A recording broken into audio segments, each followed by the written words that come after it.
We are live and people are joining, and I see you, and I think we There we have go. a couple people there. So, Okay. Great. I'm Beth Barany. I'm an award-winning science fiction and fantasy writer here today with Gala Russ, co-teacher in our Creative Entrepreneur Incubator program, and we both also help writers. And today's topic is our 5 creative superpowers. Excuse me, having some tech issues here. And yay, okay. I even got an email saying we are live. Great. hey, Uh, I I trying to believe make it centered. being Okay. centered. There you go. I am a big believer in creativity.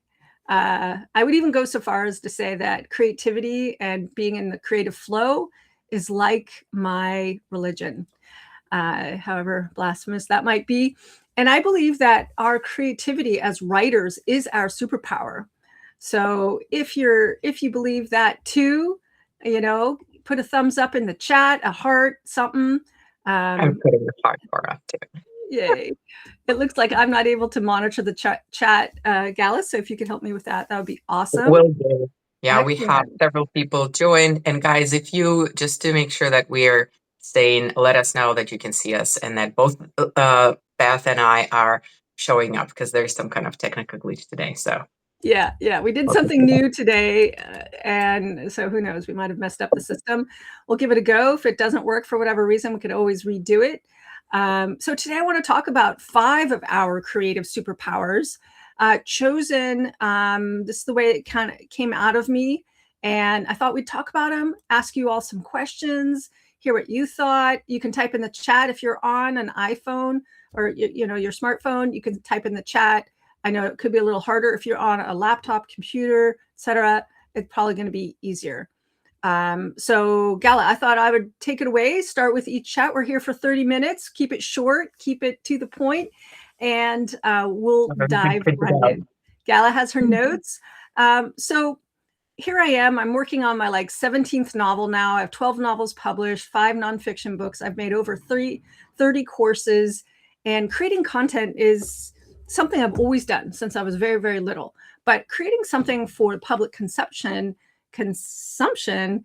is on the newer side, as an adult. But still, the principles remain. And the very first principle I feel is this being in the flow.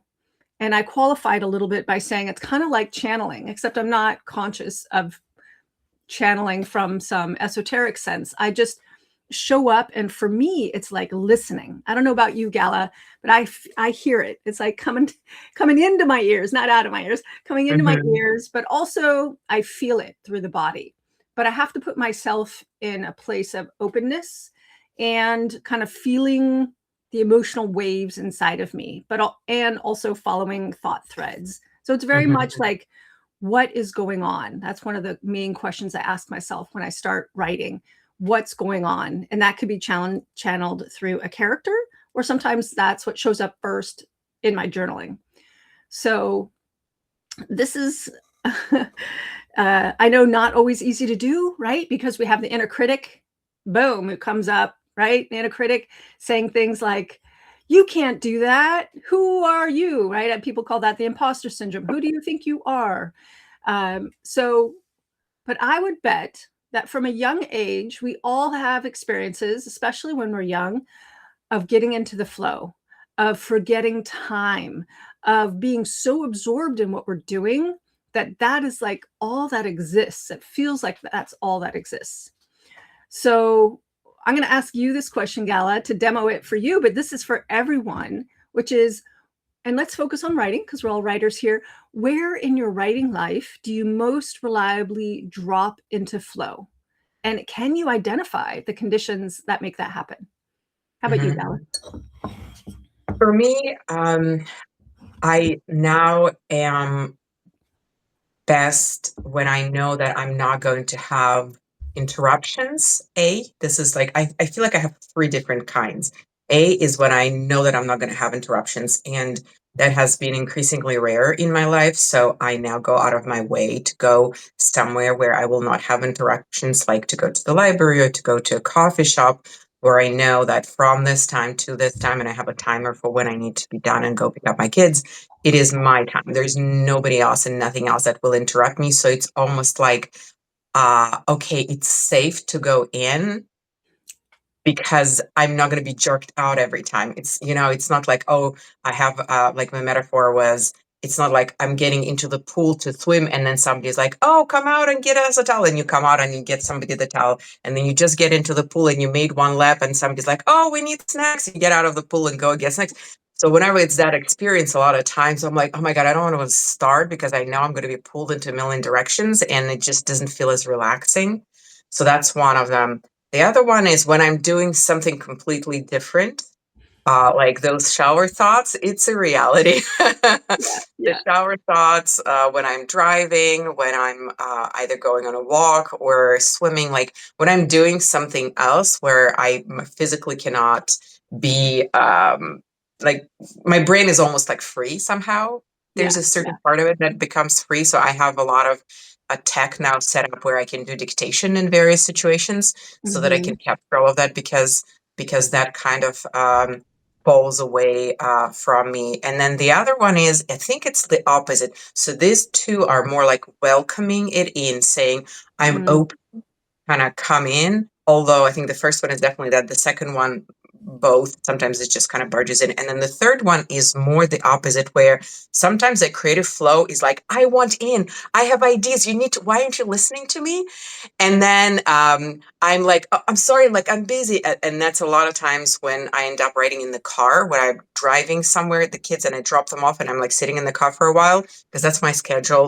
And then I'm like, okay, I'm just going to like on my phone, just type stuff up or like dictate because the yeah. insistence from the channeling is so high that I guess I just have to drop and do nothing else and do that. So I think there is a gradation there. Like when I welcome it when it shows up on its own and I welcome it and the last one is like, Mhm. Yeah. yeah. I love that. I love that. And I notice, I don't know about you, but the more over the years, and I've been doing this for many, many years, the more I say yes to the ideas that pester me, the more they show up on a regular basis. Yeah. And it's like they know if they pester me, I will write them down. So I write down everything, random ideas, titles, um, now, okay, granted, I remember sometimes I tell them to somebody. My husband, who's also a writer, I'll tell him ideas. And sometimes I'm so much in the middle of things, I can't do anything but tell him. I can't write it down. I'm in the middle of this or that. And, but I recognize when a good idea lands. And actually, yeah, I remember one landed recently as a first sentence, and I just went and I wrote it down in my notes app. Yeah. So, What I do yeah, too. My cool. notes app is such an eclectic collection of randomness as things like, and I do say that download, like I do feel that same as you said, both brain and physical, there is a different sensation. Another thought I had recently was that I feel like when people are scrolling through social media to a degree, it's almost like simulated flow state because you sort of get into because like you lose time and all of that stuff. There's like a sort of the same thing, but you're consuming instead of creating. Right. But the slow state, this like loss of time and complete immersion in something, it felt very similar to me. But when Mhm. you're a writer, you're on the creative side, so you have the same flow state, Yeah. but right. Yeah, So I don't. absolutely. That I use my inbox for that. I don't scroll on social media anymore. I took most of the apps off my phone, but I do that with my inbox because I get a lot of emails on purpose. I sign up for tons of Substacks and other people's newsletters and major news outlets and mini and creatives of all types. So yeah, do we have any comments in the chat on how do you experience flow? No, but go ahead, guys, and let us know how do you experience flow Yeah, because we'd love to hear from you and share your experiences as well. But we got yeah, a confirmation from Leona that we are both visible and functioning. So great. that's good. Excellent. I'm so glad. So the next creativity superpower, I feel, is this ability to not just have a lot of ideas. We just now talked about a lot of the ways ideas show up for us, but it's also once we have some words on the page, it's choosing. And notice this shows up in editing, especially where we have to choose, but also can show up in brainstorming a story. For people who plan a lot, I think you plan more than I plan. I do a planning process, but it's more like it's exploratory, and I have a whole method on it. Plan your novel like a pro, that I co-wrote with my husband, and it's really meant to be like a brainstorming process. Again, it's like, what is there, what is showing up, but it's in the edits that I personally make all the choices. So this whole decision making process, it's a muscle, and we exercise it every time we edit our work, or every time we're making choices at whatever stage we're at, whether it's planning, writing, or editing and revising.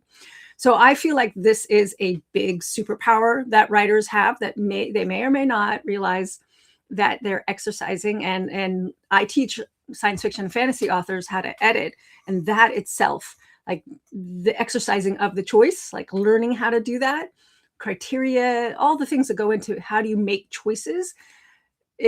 I watch people just grow in that skill, and it's incredible. It's incredible. So part of the superpower of decision making is kind of twofold. One, getting really good at generating lots of options, and then two, really coming up. Sometimes you have to come up with your own criteria for choosing. You can also learn different criteria. I consider them filters. There's all different kinds of filters we can use to make choices in storytelling. So if anyone, I invite everyone who's listening, what is one story decision that you've been stuck on lately? And see if you can be really specific. Both Gala and I really encourage our writers to be very specific, Yes. because the more specific Favorite you word. are, yeah, that's your favorite word. I'm telling writers all the time, more specific, more specific. I was just teaching a class on setting and talking about that. So what is one story decision that you've been stuck on lately, and be as specific as you can. And then what are 2 or 3 options you're considering?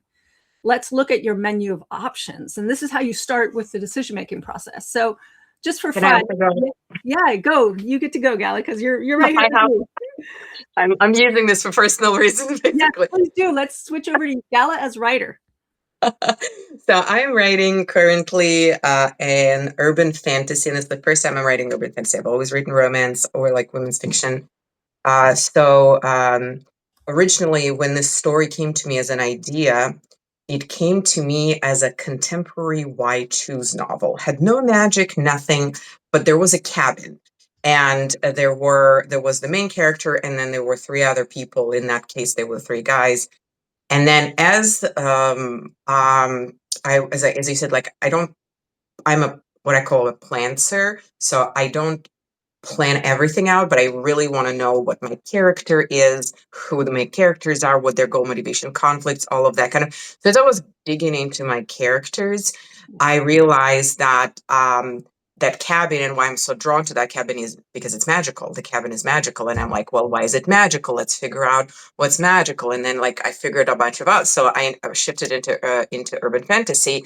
And now that I'm in the urban fantasy, it really feels like this is a lot more of a story of that character becoming herself. And why choose? It's usually like a character who is like, oh, I don't have to choose. I can have everything. So here it's like my why choose is switching to more of she's going to have different kinds of advice from different people. And then in the end, she's like, well, I'm not going to choose the different kinds of advice.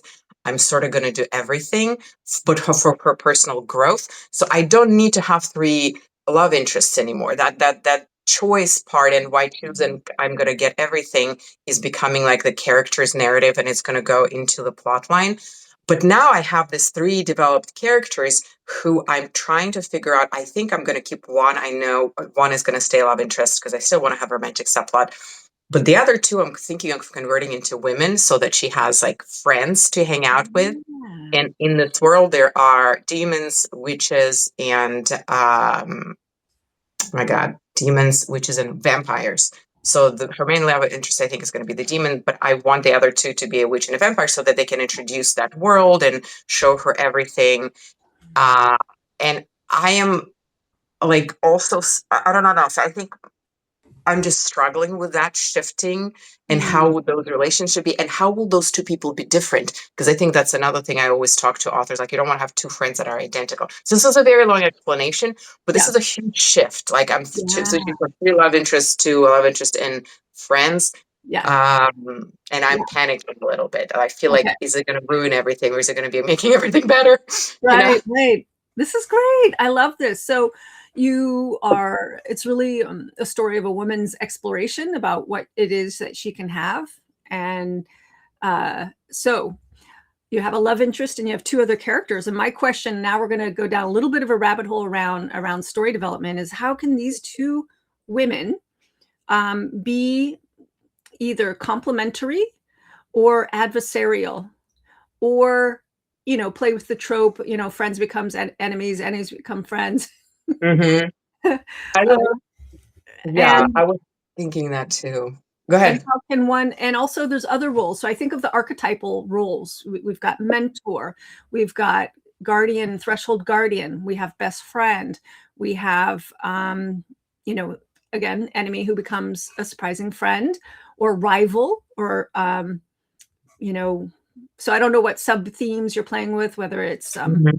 if she's like, I want it all, is there someone, a friend who says, no, but you can't have it all, but I still love you, like so it's a friendly, like, um, Yeah, I yeah, someone who has a totally different worldview, but they're still friends because of a reason that ties them, maybe through magic or something else, a childhood reason or professional reason, right? You can have their yeah. connection be on one level, but then they could No. be not connected on another level. So last Hmm. week, Yeah, yeah, last week I I have did thoughts. it. Okay, I have yeah, thoughts. that's good. Yay! That's I was going absolutely to say, thoughts. last week I talked about divination cards in writing. This is a great opportunity to use divination cards to see, Mhm. especially a deck that is kind of unfamiliar to you or surprising, so that you can find some other ways to take it that maybe you hadn't thought of. I I might just thought ask of, you to do that for me yeah, later on today or something. I don't have a deck, but I love that idea. I would love yeah, to talk. I have the Cthulhu deck. So one another archetype, because it's probably one of the cards I've pulled out of the Cthulhu deck, is parasitic, like a younger person, a person who depended, maybe either presently or in the past, on your main character. She does have that. So it sounds bad when you say parasitic, but she has, like, the whole premise is she has her mom who is in her 50s but has an early onset dementia. And like all of the decisions that she has made recently in her life, and why her life is in a like bad state. She's like being kicked out from her PhD program. She's living in her car. She is like doing odd jobs, and uh, basically is like falling apart, is because her mom, as I mentioned, she put her into the care place, Mhm. and basically taking up all her resources, because that's insanely expensive to have somebody there, and ended up selling her apartment, and like now the money from that apartment is running out, and she's like, what am I going to do? So she's like in that bad condition, so she has to take care of her mom. And even though sounds parasitic, sounds bad, but even though she's older, right? The Yeah, relationship is that she's the caretaker. got it. But I'm wondering if also one of the two friends could be sort of like that, so it could cause a dynamic. Mhm. Um, I want to pause here and say we Yeah. right now are working on the third creativity superpower, which is what if. What if is such a powerful tool when we develop stories and scenarios. I started several stories with a what if premise. So fun. So we're playing with that right now, and I encourage you to not be stuck on one possibility when you're working. You Hmm. probably already, you Gala, and those writers listening, you all writers maybe already exercise this what if principle, where you're like, let me take some things and put them together, or how about this, or how about this. We do multiple what ifs, right? Yeah. And it's like multiple little mini experiments. You can run them through your head, you can write them down, and thinking about, well, what if I went down this route, or what if I went down that route, in terms of your stories. Now I also want to, Too. Yeah. I for always that, recommend. and many of them, because I always recommend to people, because they will go and they will do 2, 3 things, and like do at least 10, like really keep going, because the unusual ideas, the kind of out of the box things, the things that are going to push things forward to you, usually come a little bit later, and come with a little bit of resistance, because like when Beth is saying, well, about the parasitic, and I'm like, well, maybe not, but sometimes it's actually good to kind of like let yourself go against that. Oh, this is going to be too many changes. Let yourself go into more detail, into more further things, because it sometimes Mhm. just opens up, and you step out of your box and you see, oh, there are all of those other opportunities and possibilities. So Mm. just push Yeah, yourself to more than, a couple things when you're brainstorming. 10 plus, I think, is a 10 good plus. Yeah. number to aim for. And when I teach writing, and it's even in my Plan Your Novel Like a Pro book, we have an exercise called the list of 20, and you can use it for anything. And this is a great example to like set your timer for 10 minutes and brainstorm at least 20 ideas.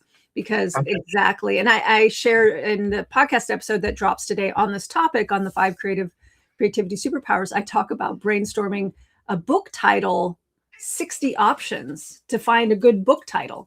So I even use it in my marketing, obviously. Yeah. So I want to just, here's the prompt for this, which is in your writing or even in your life, because all of these creativity superpowers are really also, let's port them over into our life. That's kind of my point of this conversation. But I'm happy to stay writing focused. So my cat wants to join in. This is Rocket, everyone. Hi, Rocket, Rocket, you're the cutest. you're so cute. Oh, you're such a good baby. Yeah. So what's a what if that you've been avoiding, and what's one alternate what if that feels more empowering? So it's funny you're saying like go to where maybe you're like, oh no, but I'm like sometimes that no is offering us an opportunity to say, well, what else? What's another what if? Maybe my idea is not right for you. That's cool. I'm just throwing a bunch of ideas at you. But let's keep going until we find the one that makes you zing, makes you sit up, makes you go, oh my God, that would totally work. So the to Yeah. me, the resistance is almost like, well, no, not that one. Okay, what else? What else you got? Let's keep going. Let's keep pulling ideas out. Let's keep searching. So I encourage folks listening and listening on the replay. Yeah, what is a what if you've been avoiding, maybe in your story, maybe in your life? And what's one alternate, or maybe more than one? We're counseling like 10, 20 at least. Yeah, yeah. Yeah, go for 20. This is a muscle also, just like the others. This is a creativity superpower. So I want to move on to the next one. Maybe we can get to the last two, but before we end, the next one, number 4, is really about especially being a novelist. And I work with novelists, and Gala, you work with novelists. Is that we commit to the process, even with incomplete information. What I mean is, to even get started as a novelist, we're like, well, I have an idea. I have no idea where it's going, but here I go. I'm going to, right? I'm going to take this idea all the way to the end, because both Gala and I know, having completed lots of books, that there's a power that releases. I feel so amazing after a first draft. I feel like, oh my God, I can do anything. I just finished a first draft. Even if it took me years, it doesn't matter. Years, months, weeks. My shortest novel writing is like 6 weeks, because I have like, Same. Yeah, that was same, my shortest one. I could never yeah. beat that. That was the shortest one. Yeah, I've done multiple times. I've hit 6 weeks. So, and there was even a time I did write 4 books, 4 first drafts in 7 months, so I would write it for 6 weeks, take a breather, right? So I did 4 books in 6 months. That was amazing. That was my Janie McAllister mystery series, which it was book 1, Into the Black, and book 2, Lured by Light. This was the title that it took 60 options for us to come up with. There's a little story about it in today's podcast. So we move forward, even though we don't have all the information, even though you're still like figuring out your characters. Even I'm writing a novel right now. I'm just writing into the void, and I don't know exactly where I'm going, but I'm having a blast, and I'm going to go to the end. And that level of commitment, I think, is one of our superpowers. So we use what we have, our life experience, our knowledge, our know-how, and we just keep going forward. So the question to you, Gala, and to everyone listening is, where do you feel you're waiting for certainty before you move? And what would be a good enough for now next step for you? Yeah, with my book right now, I think I'm looking for certainty in voice because I know that I want this to be a much darker voice, at least in my head, at least the comps that I'm giving people, which is what are my comps? Here are my comps. I don't think that you've read them, but I think I showed you them before, like the Book of Night by Holly Black. This is book 2 of Discovery of Witches by Deborah Harkness, and then Oh, Hellbent by Lee Bardugo. okay. So they're all darker tone, not just themes, but darker tone. And I haven't really written anything before that is that dark. Even the romance that I've written, which was more like hurt comfort and had a lot of tear jerker things, it was still not as dark. And I think I'm trying to figure it out. Partially why I'm taking Nina Schuyler's beautiful stunning sentences class is to kind of figure out, what do I sound like as an author? What is my author voice? Which is, again, a reminder. I need to talk to Sophia Chang about that. I need to get her into this because I feel like I'm a different person now that when I started writing romance, and I'm a different author, and I am not happy with the voice. And I want this to be a grittier, darker, more dramatic, more poignant, more something else. And what is coming out on the page right now is not that, and that definitely is one of those uncertainties that is kind of stopping the flow sometimes. Yeah. Yeah, really, really cool. And so, what would be a good enough for now next step in this exploration of voice?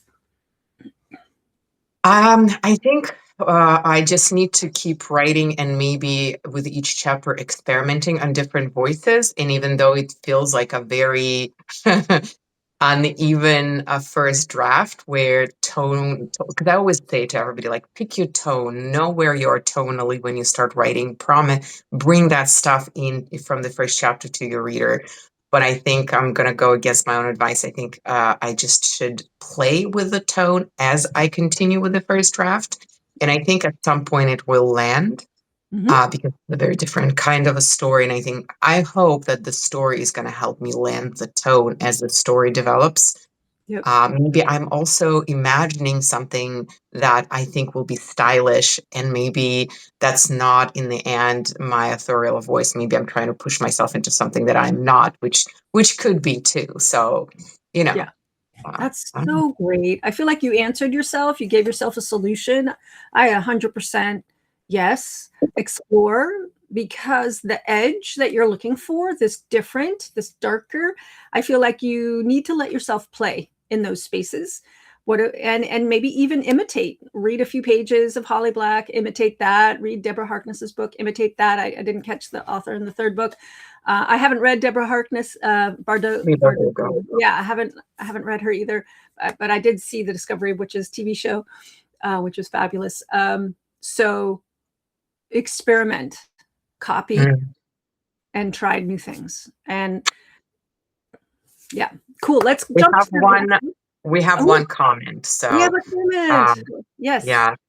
respond. And Let's I have no glasses, so I'm going to try to read okay. this. My glasses are very small. Hi, this is a very interesting question. For me, I usually get random scenes, snippets, almost like visions that give me some information about the characters, what they are doing through, what they're going through, and general atmosphere. From then, if I get attached to the idea, I start exploring the characters. What are they like, and what their story is trying to tell?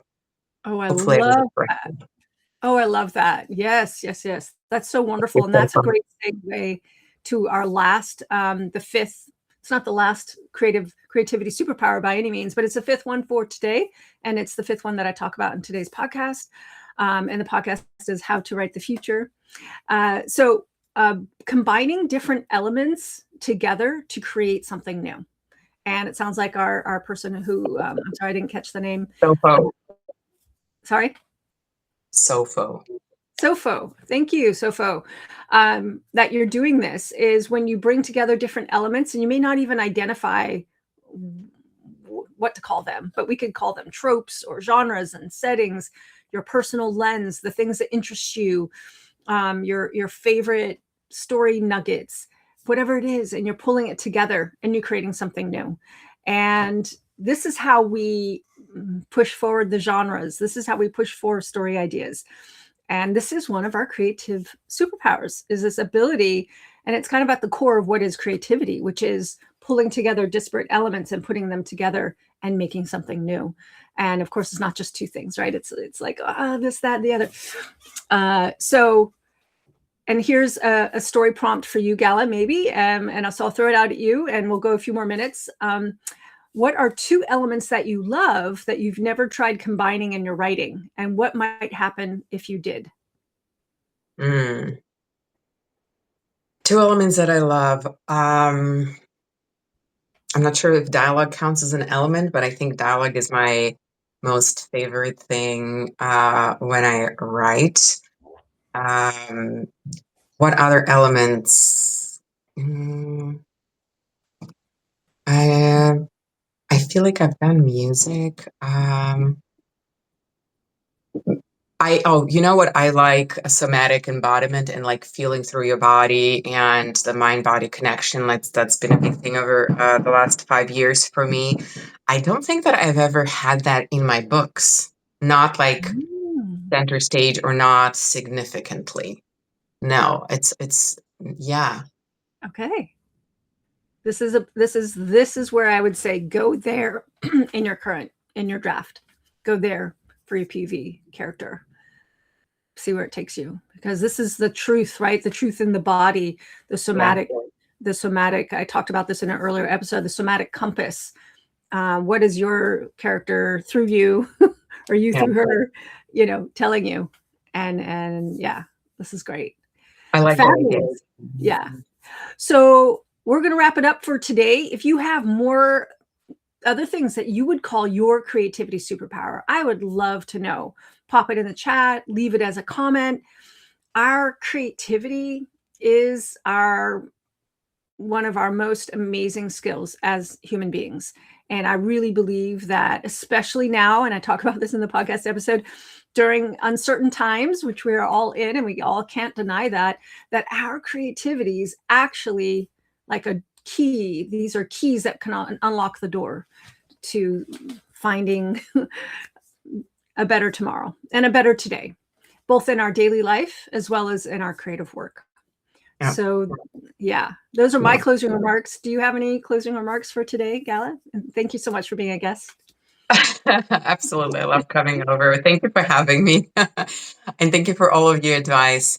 I always say that creativity is for everyone. And I think somehow in our schooling, we sometimes by families and by society, we get conditioned into having this fact that we need to hide our creativity, or that creativity is like a side gig or a hobby, but it can never be the full you.